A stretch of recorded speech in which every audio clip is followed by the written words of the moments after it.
মুহাম্মদ সাল্লাল্লাহু আলাইহি ওয়াসাল্লাম কি 40 বছর বয়সে হেরা গুহায় জিবরিলের মাধ্যমে নবুয়ত পাওয়ার পর রাসূল, নাকি আদমের সৃষ্টির পর রাসূল? আচ্ছা, আমি যে দুনিয়াতে আসবো এটা কি লেখা ছিল না? তাকদীরের উপর ভিত্তি করে তো বলবেন না, বলবেন আচ্ছা আবু জাহাল আছে না, আবু জাহাল সে কি, তাকে কি বলবেন যে যে কাফের হয়েছে রসুল প্রেরণ পরে, না আগেও কাফের ছিল? মোহাম্মদ রসুল উমর রাদিয়াল্লাহু আনহু কি ছোট কাল থেকে ইমানদার ছিল? ওনাকে ইমানদার বলবেন? ইমান আনছে কখন তখন বলবেন না? এটা হচ্ছে নিয়ম। জগতে আসার পরের হিসাব হবে, জগতে আসার পরে কি আছে এটার উপর হিসাব হবে। কথা বুঝছেন কিনা? মুহাম্মদ রাসূলুল্লাহ সাল্লাল্লাহু আলাইহি ওয়াসাল্লাম নবুয়ত লেখা হয়েছে, রিসালাত লেখা হয়েছে কখন?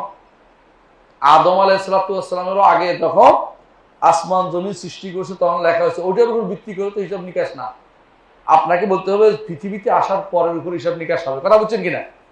একজন মানুষ ঈমান আনছে, এরপরে কাফের হয়ে গেছে, আপনি কি সে কি কাফের, তাকে কি বলবেন ছোট কাল থেকে কাফের ছিল বলবেন? আমাদের দেশে কিছু কিছু মানুষ নাস্তিক হচ্ছে না এখন, আগে ছোট কালে কি নাস্তিক ছিল না, এখন তারা বলবেন যে ছোট কাল থেকে তো নাস্তিক লেখা, এটা বলবেন নাকি? না, তো ইমানদার ছিল কাফের হয়ে গেছে, তার মানে কাফের ছিল ইমানদার হয়েছে। মানুষের মধ্যে এটা পাওয়া যায়। নবীদের মধ্যে, নবীরা ছোট কাল থেকেই তারা তাদের একটা জিনিসের উপর বড় হয়েছে। কিসের উপরে? আল্লাহ তাআলা তাদেরকে ছোট কাল থেকেই সঠিক পথের উপরে বড় করেন, তাদেরকে তার দিয়ে কোনোদিন বড় ধরনের গুনার কাজ করান না। কথা বুঝছেন কি? নবীদের এভাবে আল্লাহ তৈরি করেন। দলিল আল্লাহ বলছেন ওয়াসতানাতুকা লিনাফসি, মুসা আপনাকে আমি আমার নিজের মতো করে তৈরি করেছি। প্রত্যেক নবীকে এভাবে আল্লাহ তাআলা তৈরি করে রাখেন। আমাদের নবী এভাবে বড় হয়েছেন, কিন্তু প্রথম তিনি নবুয়ত পেয়েছেন যখন ইকরা বিসমি রাব্বিকাল্লাযী খালাক নাযিল হয়েছে। আর প্রথম রাসূল হয়েছেন যখন তিনি ইয়া আইয়ুহাল মুদ্দাসসির নাযিল হয়েছে তখন।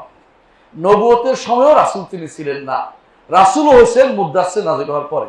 এই জন্য শাইখুল ইসলাম মুহাম্মদ ইবনে আব্দুল ওয়াহাবের গ্রন্থে পাবেন নুব্বিয়া বিইকরা ওয়া উরসিলা বিল মুদ্দাসসির, তাকে নবী করে প্রেরণ করা হয়েছে যখন তাকে ইকরা বিসমি রাব্বিকা নাযিল করা হয়েছে। আর যখন রাসূল, যখন মুদ্দাসসির ইয়া আইয়ুহাল মুদ্দাসসির নাযিল হয়েছে তখন তাকে রাসূল করা হয়েছে, কারণ ওখানে কাফেরদেরকে দাওয়াত দিতে বলা হয়েছে ইয়া আইয়ুহাল মুদ্দাসসির কুম ফাআনদির, উঠুন মানুষদেরকে ভয় দেখা। কিন্তু ইয়া ইকরা বিসমি রাব্বিকা আল্লাযী নিজের জন্য আসছে, নিজের জন্য, কাউকে বলার জন্য আসে না। নবী হয়েছে পরে কাফেরদেরকে দাওয়াত দেওয়ার জন্য যখন বলছেন তখন তিনি কি রাসূল। তো ছোট কাল থেকে নবী রাসূল বলবেন, এই বিভ্রান্তি এটা তৈরি করে কারা? বেদাতীরা, সুফিরা, এবং বেশিরভাগ তৈরি করে যারা এলেম কালামের সাথে সম্পর্ক নাই, তার জ্ঞানের সাথে সম্পর্ক নাই তারা। জি।